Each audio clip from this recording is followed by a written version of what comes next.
আমাদের এটা মানতেই হবে। ঢাকার ব্যবসাগুলোর মূল কেন্দ্র হচ্ছে, শুধু ঢাকা বললেই ভুল হবে, পুরো বাংলাদেশের ব্যবসার মূল কেন্দ্র হিসেবে পরিচিত চকবাজার। আসলে এখানে প্রত্যেকটা বিল্ডিং, প্রত্যেকটা গলি, প্রত্যেকটা মোড়, প্রত্যেকটা ব্যক্তি এক একজন ব্যবসায়িক হাব হিসেবে বলা যায়। কারণ এরা জন্মের পর থেকে যে যে কাজে জড়িত সেগুলো সব খুঁটিনাটি তারা জানে, এবং আপনি অবাক হতে বাধ্য যে তারা এতটাই জানে এবং এতটাই দক্ষ সে বিষয়ে যে আপনি সেটা জানতে গেলেও 2-4 বছর লেগে যাবে।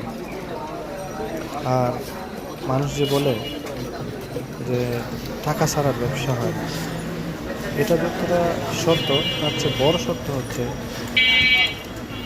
আপনি যে বিষয়ে ব্যবসা করতে চান সে বিষয়ে আপনাকে দক্ষতা অর্জন করতে হবে।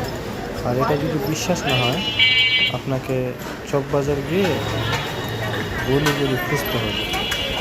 যার প্রকৃষ্ট উদাহরণ হচ্ছে আমরা যেমন আজকে গলি খুঁজে আসলাম শুধু, এবং সেখানে প্রত্যেকটা ব্যক্তি এক একটা গলির মোড়ে থাকে এবং এক একটা ব্যবসায়িক হাব। চিন্তা করার কোনো কারণ নেই।